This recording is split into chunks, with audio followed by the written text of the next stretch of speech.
This is Life Admin Life Hacks, a podcast that gives you techniques, tips and tools to tackle your life admin more efficiently, to save your time, your money and improve your household harmony. I'm Dinah Roberts, an operations manager who thought I would love DIY, but after a few home improvement projects, I realised I should stick to spreadsheets. I'm Mia and a researcher and writer who loves the seasonal rhythm of attending to house maintenance. In this ep, we'll be hacking home maintenance and repairs. Hello and welcome to Life Admin Life Hacks. Before we get into today's topic, I want to say thank you to our latest reviewers and particularly Elliot Zudnitsky on Apple Podcasts who wrote, "Love this. What a wonderful find. Short and sweet. Thank you. We aim for every episode to give you something of value to note down. We want you to walk away with a little gem. So if you've picked up some tips and hacks that have made a difference, please pay it forward and leave a review on Apple Podcasts. It means a lot to us to hear from our listeners and know how you're feeling about what's happening in each app. You might also like to subscribe to the monthly Momentum newsletter at lifeadminlifehacks.com. You'll receive a monthly nudge to help stay on top of your life admin tasks, including things that need to happen at this time of the year. And as mentioned in our latest edition of the monthly Momentum newsletter, we're trialling a life admin concierge service and are looking for beta clients. So if you'd like us to help you find a better health insurance deal, a private health insurance deal, and you're willing to give feedback on your customer experience, we'd love to hear from you. So please reach out on our email, which you can find on our website. The first 5 peeps to volunteer will be our lucky guinea pigs. So reach out, people. Okay, let's talk about home maintenance and repairs. We've decided to get into this topic because it's squarely life admin. This is stuff you need to organise, you need to plan, you need to schedule, and there are some great results. Obviously, in terms of your house looking good, you can save money by preventing damage or hazards and avoiding emergencies. You can bring some household harmony to this space if you actually talk about it and plan it. If you're in a partnership, you want a shared understanding of what needs to be done by when and by whom and to what standard, which we'll get into in a moment. There's peace of mind, obviously living in a well-kept home, and it's really about making your environment a sanctuary. And as I was researching this and thinking about it, it reminded me of a book I read a long time ago called The Architecture of Happiness by Alain de Botton. And the book it talks about homes and buildings and surroundings and what they mean to us and how they contribute to your sense of security and well-being. And there was this idea that, your home, you want your home to reflect the best of yourself. We design our spaces to reflect certain moods and ideas, and we want to be reminded of those and what matters to us. So if home maintenance is something that you kind of like, ho-hum, another thing to do, you might want to reframe it as, look, we get to tweak our house or tweak where we're living and protect that vision of what our life is like and that quest for beauty in your life. So elevate it from the humdrum into something a bit more transcendent. Is that a bit too much to ask for home maintenance? That's where my head goes. That's how I get motivated about it. Mine goes a little bit more practical. I think about, those little things like, cleaning out the gutters. So doing something small to stop it turning into something big. If you don't clean the gutters, you can end up with water damage. If you don't paint your windows, you might have to replace them. And there are also kind of the safety issues like smoke alarms and fire extinguishers.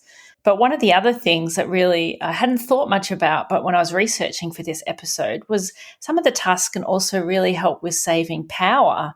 So you can also frame it to be more environmentally conscious or to save money by really focusing on those tasks that will help reduce your energy consumption. Yeah. So you either coming at this from a risk mitigation mindset or maybe environmental, or I need to save money and prevent disasters happening, or the quest for beauty. So whatever works for you, people, go with whatever works with you. So in this episode, we're going to talk about hacks for scheduling in home maintenance, how your home insurance can assist in emergencies, and where to find equipment and services that you might need. Yeah. And I guess what's in scope here is it's the exterior, it's the interior, it's your appliances. You got to think about your heating and your cooling systems, keeping them running smoothly. It might mean plumbing or security, depending on where you live. It might mean gardening or other kinds of and electrical systems, depending on what kind of dwelling you have. And I guess, some people just respond to repairs. So they sort of take that reactive approach, or ideally, you're taking a proactive and preventative approach. But really, depending on your type of home and its condition and the weather in your location, you might need to plan regular maintenance tasks. One way to approach the whole home maintenance issue and all the things you need to do and to avoid overwhelm is to make a list of seasonal tasks. So, for example, things you need to do every autumn to prepare for the winter, or every spring to prepare for the summer, or other tasks might be monthly. Yeah. And I guess this is where you might want to get into the lists. So you might have reference lists or checklists. If you've got, whatever your list-making app of choice is, like Notes on your iPhone, if you've got a lot of maintenance tasks to perform regularly, you might want to have a reference list, and then you create a checklist for that year. And there are checklists aplenty on the internet if you Google home maintenance tasks to give you the actual laundry list of all the things you might need to do around your home. Yeah, and I think one of the advantages, if you do set these lists up, it's really easy to add to them. So if you buy a new appliance and it has some maintenance issue, or even if you buy a new plant, rather than just simply throwing away, the little plastic sticker that comes in the plant, you can easily add the detail of like when to prune or fertilize. And it's so much easier to add one more task if you've already got an established system. So if you get a plant and it says, you need to prune it once a year or something, do you actually put a little thing in your schedule? I haven't, but I am going to now. So when I was researching this episode, I'm like, I really need to, because they don't have a great approach to the plants, and I'm always Googling when to fertilize the lemon tree. And now I'm like, I'm going to change that system and make it better. Yeah, I think that's been my saving grace for household tasks, because I don't have a lot. I don't have a lot of tasks that I need to do. But I do want to avoid having to Google every year, when am I supposed to be doing this thing? Some of them make sense, like cleaning the gutters. I know that I need to do that in autumn before winter and spring rains hit. So that's just sort of, it feels obvious. But other things, like how often am I supposed to be flipping a mattress? I don't know. It's just, Anyway, putting these things in the schedule, very helpful. Yeah, you can also have a to-do list for adding the sort of smaller things that aren't regular, like little repairs that need to do. So then you can batch them into a home maintenance session, or even combine them into an outsourcing job. So having another list of little repairs can also be really helpful. Mm. So I guess, if you have a partner, you need to work out how you'll share the load when it comes to this home maintenance. It's not fair to just assume that it's all going to be left up to one particular person, unless they absolutely love it and are happy to run with it. You might want to talk about the priority of things so that no one's nagging. When are you going to get around to the blah? When are you going to get around to the thing? And the time frames, when you are going to be doing things, and the minimum acceptable standard, which we've talked about in other episodes. Do you want to outline what that means, Diane, for people who haven't? So that's the Eve Brodsky thing from her book Fair Play. So she talks about sitting down and agreeing that you might have very different views of what's an acceptable standard between the two of you. So agreeing the level of care and finish that's going to be required of that task, so that you can more easily outsource it with both partners understanding what the level it's required to be done to for the other to be happy. So it's kind of reaching a compromise usually. Yeah, reaching a compromise and then letting go. That's right. And, there are lots of things that you probably might need to outsource because of the skill level involved, or the equipment, or just things that you do not want to do because you want to free up your time for more important things. And we, in episode 22, did a deep dive on outsourcing. And what makes outsourcing easy is if you put together a list of helpers, tradies, services before you actually need them. So ask friends, ask family, ask Facebook to recommend, create a document in your cloud storage or your password manager where you've got the names and the contact details for these different services. And then you can also hunt down people on task request websites like Airtasker, or obviously local small businesses, or franchised services like Tradie Lady, Hire a Hubby, and of course Jim's Group with their ever-expanding range of maintenance services. Yeah, and if you can't afford to outsource it and you're not sure how to do it, there are YouTube videos on almost anything to do with home repairs and maintenance. Or you can even do a short course. I did one when we bought our first home on just basic home maintenance, just to learn about how to use a drill and those sorts of things, which made me much more confident on what I could tackle myself and where I needed a professional. And where did you do that short course? Was that like a CAE Council adult education thing? Yeah, it was CAE course. So it was actually really good, and actually made me realise I can't do a lot of these things. So it was good because I didn't waste money trying to tackle things that I would never be able to confidently do. So very useful. Okay. Another thing to know in terms of finding tradespeople and professionals is you might have home assist included within your home and contents insurance. Or you can also buy a home assist, a bit like the roadside assistance, through providers like RACV or RACQ.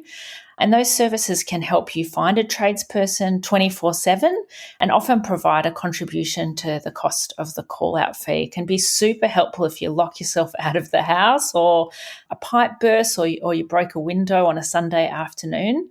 So it's really good to know what is included in your home insurance, or to look into those services, or if that's something that you think might be important for you. So what I personally did, we have Allianz Home Assist with our home and contents insurance. So I've added a link to that in the notes that I've got with all of the tradesperson phone numbers. So it just reminds me to quickly check there before I might ring anyone else.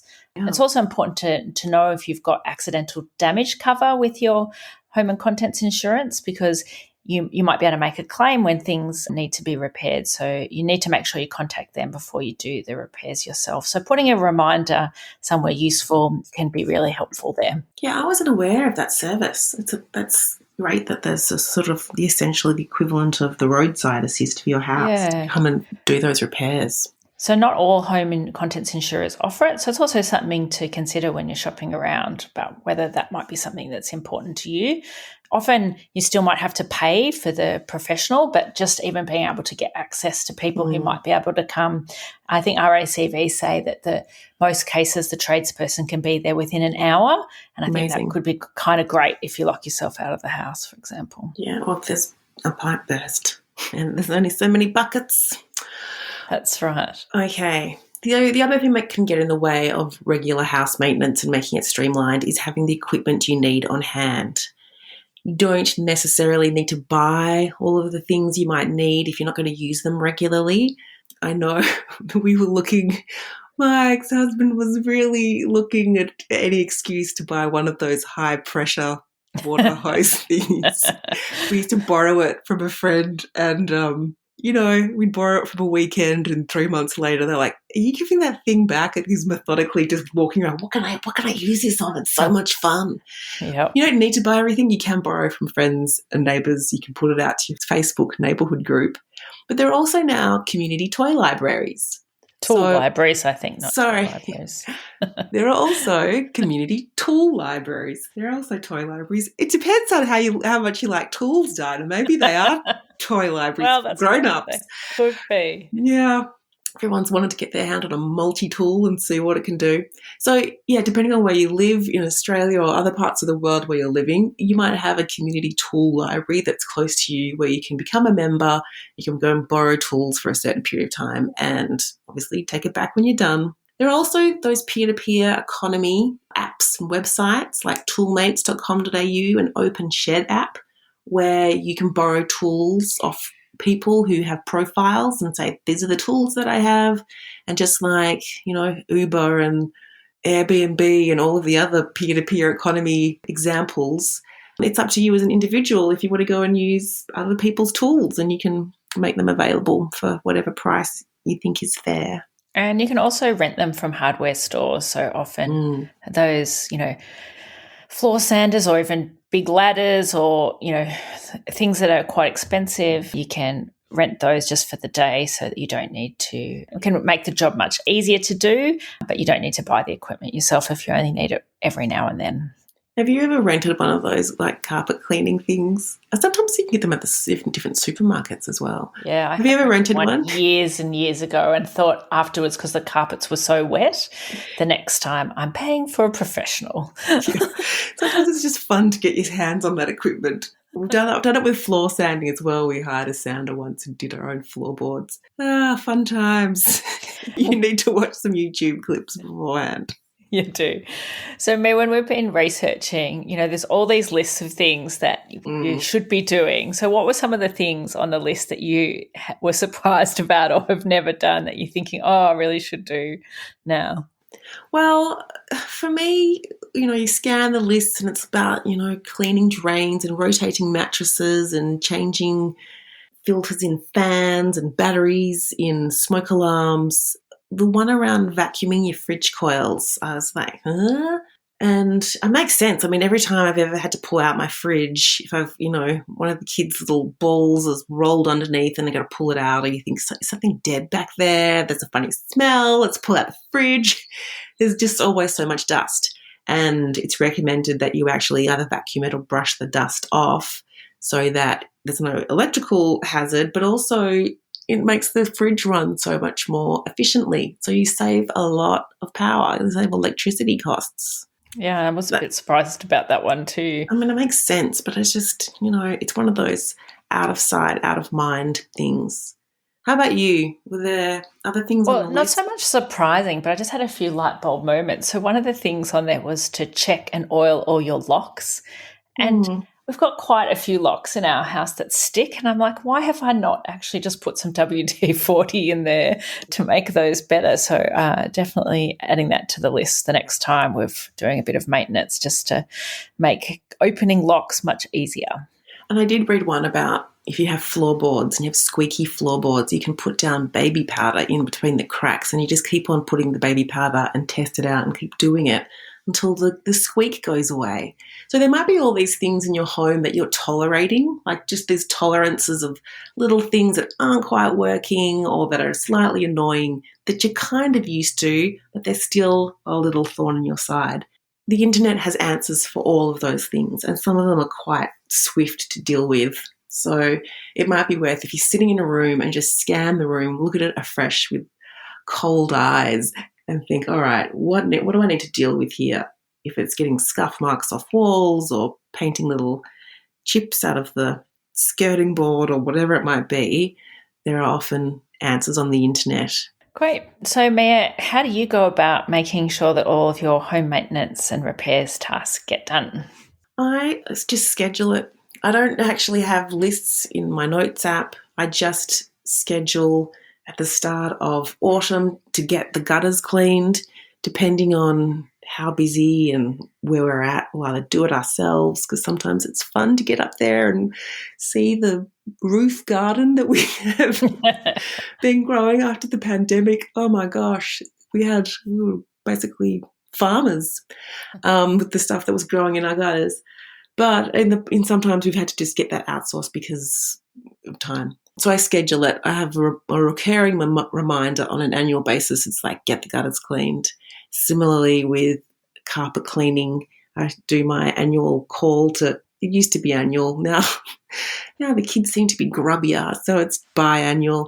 Call to Drytron, and Michael from Drytron has been coming out for years. You'll be expecting that call at the same time every year. How about you, Dinah? Well, we have a to-do list where we add all the jobs that we need doing. So it's really just as we see something or we notice it. So if I see some greenery growing out of the gutters, I'll just add it to the list. And so then we either schedule in some time in our calendar to do it or batch a whole heap of things to outsource. We also have a shopping list for Bunnings. That's a shared shopping list, our same, to-do list app, where we can add all those little things that you need to buy so that we make sure that, just light globes and bits and pieces, lemon tree fertilizer and things like that, so that we can make sure that all the things we need when we get motivated to have that time doing those maintenance and gardening, that it's all there. And we do batch other jobs to our handyman. He actually lives in our street. So winning, I That just is the definition of stroll handy. up there. It is handy and ask him, tell him there's a few things that need doing. So I'm pretty lucky that I've got someone close by who can do all those sorts of things. But I do try and make sure that it's a couple of hours work for him rather than asking him to come for 10 minutes. And I am inspired by this app to make seasonal reference lists to think about, being a bit more systematic. So watch this space. So our top hacks for this episode to get you on track with home maintenance. Schedule in your important tasks or have seasonal reference lists that you can consult. Know what your house insurance covers and if you have free access to home assist services. And consider borrowing or hiring equipment to make tasks easier and save money and space from storing infrequently used items. Thanks for listening. Show notes for this episode are available at lifeadminlifehacks.com. And if you're a fan, please subscribe and share the love and tell a friend or review us in your podcasting app. You can also follow us on Facebook, Instagram, and LinkedIn.